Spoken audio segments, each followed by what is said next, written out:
प्रिय विद्यार्थियों नमस्कार। मैं डॉक्टर देशराज वर्मा, सहआचार्य हिंदी, राजकीय महाविद्यालय राजगढ़, अलवर, राजस्थान। हम बिहारी के दोहों का अध्ययन कर रहे हैं और पूर्व में हमने लगभग 1 दर्जन दोहों का पठन पाठन व्याख्या हमने की है। इसी क्रम में हम बिहारी के दोहों को देखते हैं और आगे देखते हैं। मंगल बिंदु सुरंग मुख शशि केसर आढ़ गुरु, एक नारी लहि संग रस में किए लोचन जगत। प्रिय विद्यार्थियों, छंद की दृष्टि से यह सोरठा छंद की श्रेणी में आता है, क्योंकि ये कहावत है कि दोहा उल्टा सोरठा।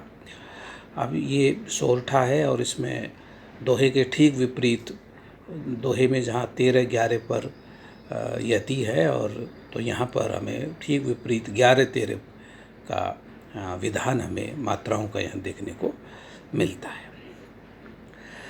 इस दोहे में इस सोरठे में बिहारी 2 अर्थ एक साथ रखते हैं। ये उनका कौशल है। वो कहते हैं कि मंगल बिंदु सुरंग। अगर हम इसको ज्योतिष के अर्थ में देखें कि यदि किसी व्यक्ति के भाग्य में या किसी व्यक्ति के ज्योतिष के अनुसार उसे मंगल ग्रह और मुख शशि चंद्र ग्रह, केसर आढ़ गुरु और बृहस्पति, इन तीनों का एक साथ संयोग हो जाए, एक क्रम में एक नारी लही संग, एक साथ एक नाड़ी में ये एक क्रम में तीनों आ जाएं, रस में किए लोचन जगत, तो उस व्यक्ति का संपूर्ण जीवन आनंद से परिपूर्ण हो जाता है। उसके नेत्रों में चहु और आनंद ही आनंद दृष्टिगोचर होता है। कहने का मतलब जैसे मंगल गृह, चंद्र और बृहस्पति जिसके एक साथ एक क्रम में हों, ज्योतिष के अनुसार उस व्यक्ति का जीवन आनंद से परिपूर्ण होता है। ये तो उसका ज्योतिष परक अर्थ है। दूसरा, अगर हम इसका श्रृंगारिक अर्थ देखें तो बिहारी ये बताना चाह रहे हैं कि यदि किसी व्यक्ति के जीवन में नायिका का सौंदर्य जो वर्णित है इन गुणों के साथ में आ जाए, तो उस व्यक्ति के जीवन का, उस व्यक्ति का संपूर्ण जीवन का जो लाभ है, नेत्र लाभ या कहें कि दृष्टि लाभ, दृष्टि सुख, उस व्यक्ति का अपने आप में परिपूर्ण होता है। कहते हैं कि मंगल बिंदु सुरंग। यदि किसी को नायिका के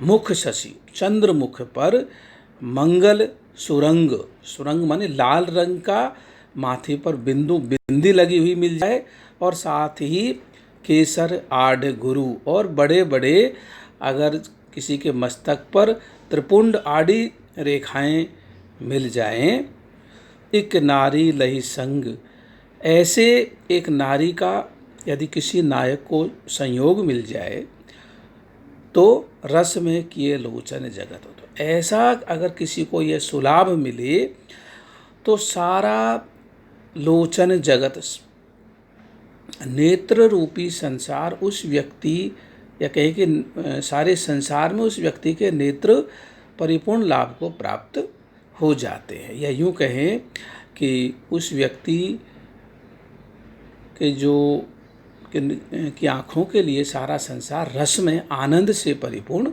हो जाता है। मतलब सीधा अर्थ ये है कि अगर किसी व्यक्ति को नायक और नायिका के इस श्रृंगारिक रूप के, इस रूप सौंदर्य के दर्शन हो जाए तो उस व्यक्ति का जीवन आनंद से परिपूर्ण होता है।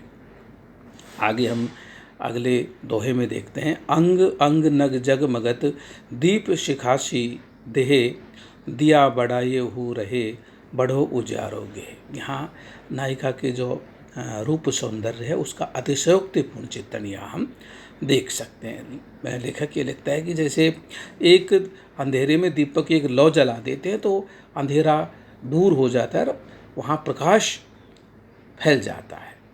लेकिन नायिका तो इतनी गौरवर्ण है, इतनी सुंदर है, गोरे रंग की है कि ऐसे लगता है कि अंग अंग नग जगमगती, और उसके शरीर पर उसने आभूषण पहन रखे हैं। उन आभूषणों में जो नग जड़े हुए हैं, पीत वर्णीय नायिका ने जो आभूषण पहन रखे हैं, आभूषणों पर जो विभिन्न प्रकार के नग जड़े हुए, उसे ऐसे लगती है दीप शिखा सी देह। उस नायिका का जो संपूर्ण शरीर सौष्ठव है वो दीप शिखा की तरह, एक दीपक की लौ जो विभिन्न प्रकार के इस प्रकाश स्फुरणों से भरा हुआ है।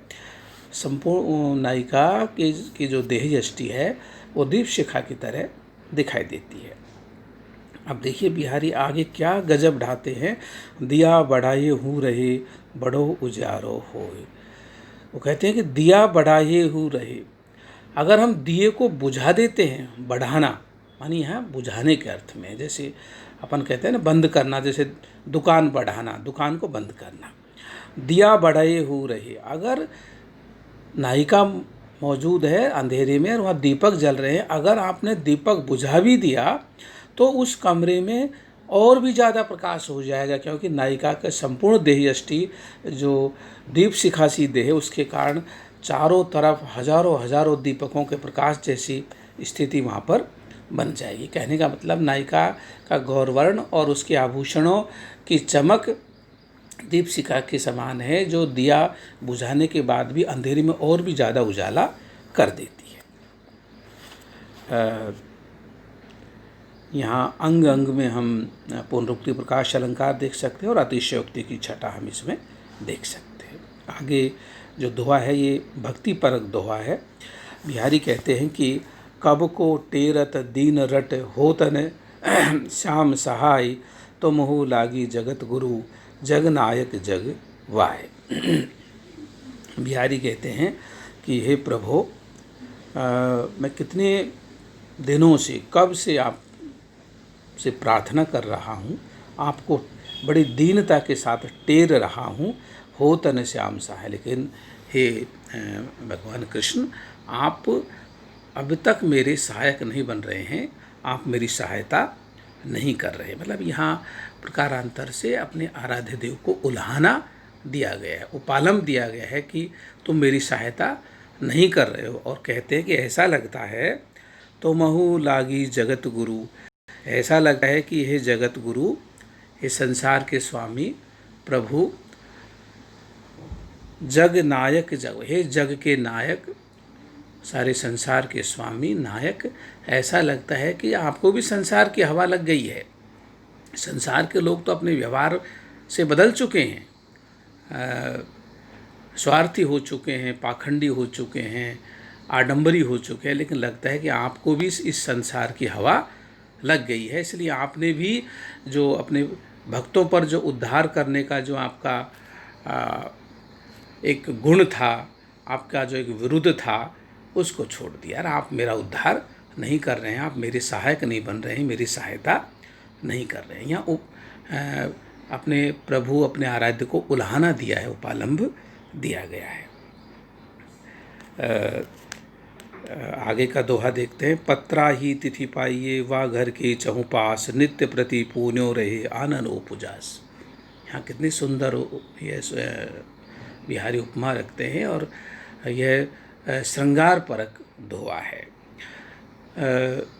और अतिशोक्ति की छटा भी यहाँ देख सकते हैं कि बिहारी कहते हैं कि नायिका इतनी सुंदर है और उसका मुख्य जो सौंदर्य है वो चंद्रमा को भी ले जाने वाला है। कहते हैं कि पत्रा ही तिथि पाइये, वा घर के चहु पास। नायिका जिस घर में रहती है वहाँ नायिका का चंद्रमुख इतना प्रकाशित रहता है, इतना उजाला करता रहता है, चांदनी बिखेरता रहता है कि आप ज्योतिष में चंद्र और सूर्य की गणना नहीं कर सकते, क्योंकि चंद्रमा उदय होता है, अस्त भी होता है, रात को दिखाई दिन को, लेकिन नायिका के घर जो नायिका का चंद्रमुख है वो रात दिन दैदीप्यमान रहता है। और वहाँ आप पत्रा के आधार पर, पंचांग के आधार पर, ज्योतिष की पुस्तकों के आधार पर आप तिथियों का ज्ञान नहीं लगा सकते, गड़बड़ा जाएगी आपकी, क्योंकि चंद्रमा को देखकर तिथियों का ज्ञान लगाया जाता है, लेकिन वहाँ तो नित्य प्रति चंद्रमा है और नित्य प्रति पूर्णिमा है, नित्य प्रति पूर्णो रहे, वहाँ तो रोजाना ही पूर्णिमा है। पूर्णिमा के आधार पर हम प्रथमा द्वितीया तृतीया के आधार पर हम तिथियों का ज्ञान करते हैं, लेकिन ना तो रोजाना ही पूर्णिमा है, इसलिए तिथियों का ज्ञान करना बड़ा मुश्किल है। पत्रा ही तिथि मतलब चंद्रमा या पूर्णिमा को देखकर तो आप तिथियों का ज्ञान नहीं कर सकते, केवल पोथियों के आधार पर, ज्योतिष के पुस्तकों के आधार पर वहाँ गणना कर सकते हैं कि आज कौन सी तिथि है। नित्य प्रति पूर्णोदय, क्योंकि वहाँ तो रोजाना ही पूर्णिमा रहती है। आनन ओप उजास, आनन मानी मुख, ओप मानी चमक, आभा कांति द्युति, उजास मानी उजाला। यहाँ कहते हैं कि वहाँ नायिका का मुख्य सौंदर्य पूर्ण चंद्र की तरह, पूर्णिमा के चांद की तरह लगातार चमकता ही रहता है, और उसका उजास, उसकी दीप्ति, उसकी चांदनी चारों तरफ फैली रहती है। इसलिए आप चंद्रमा को देख करके तिथि का अंदाज़ा नहीं लगा सकते, केवल पंचांग के अनुसार, ज्योतिष की पुस्तकों या पोथी के अनुसार उसका आप पता लगा सकते हैं। यहाँ भी आप बढ़ा चढ़ा करके वर्णन, अतिशयोक्तिपूर्ण चित्रण यहाँ पर देख सकते हैं।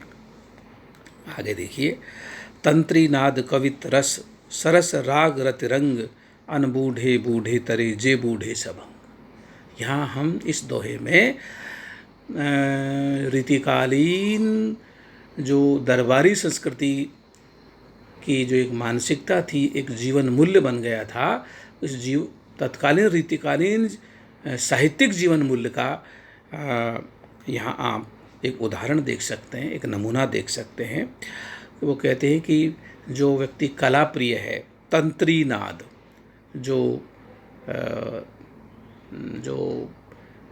तंत्र से, तंतु से बजने वाले जो वाद्य यंत्र हैं, चाहे सितार हो, चाहे तंत्री नाद, संगीत का स्वर, नाद मानी ध्वनि या स्वर, कवित्रस, संगीत, कविता, कविता का साहित्य, सरस राग, राग मानी प्रेम, और श्रृंगारिक और प्रेम सौंदर्य से परिपूर्ण रतिरंग, दाम्पत्य रस कह सकते हैं। रतिरंग नायक नायिका के मिलन की आनंदानुभूति। ये अगर किसी व्यक्ति, इनमें कोई व्यक्ति डूबा, अनबूढ़े बूढ़े तरे, जो इनमें नहीं डूबे हैं, बूढ़ने का मतलब डूबना, जो इनमें एक तरह से प्रवृत्त नहीं हुए हैं, वो संसार सागर में डूब गए, उनका जीवन निस्सार रहा, उन्होंने कोई प्राप्ति नहीं की। जे बूढ़े, जो व्यक्ति इन संगीत, कला, राग, प्रेम, रतिरंग इनमें डूबा, जे बूढ़े सब अंग, जो इनमें डूबे वो उनका संपूर्ण तन मन उसमें शराबोर हो गया, डूब गया, उन्होंने आनंद की अनुभूति कर ली है। तो कहने का मतलब यहाँ ये बताना चाह रहे हैं कि तत्कालीन समय में संगीत, कला, साहित्य, कविता, प्रेम, सौंदर्य, इनको एक जीवन मूल्य था। जो व्यक्ति इनमें प्रवृत्त होता था, इनमें पारंगत होता था, उस व्यक्ति का जीवन सफल माना जाता था। और इसके बारे में एक पंक्ति मैंने कहीं पढ़ी थी कि शांति में चित्त होए, गांठ में वित्त होए, और लिखिबे को कवित्व होए, तो व्यक्ति का जीवन सार्थक है। तो वही बात प्रकारांतर से हम यहाँ बिहारी में देख सकते हैं। आज हमने बिहारी के इन 5 मुक्तकों का अध्ययन किया, और हमें यह लगा कि वास्तव में बिहारी का एक एक दोहा हिंदी साहित्य का एक रत्न है। बड़ी इसमें बहुत छोटे से छंद के भीतर बहुत गहन अर्थवत्ता भरी हुई है, और बिहारी ने वाकई गागर में सागर भरने का काम किया है। आगे हम अगले वीडियो में हम बाकी दोहों का अध्ययन करेंगे। धन्यवाद।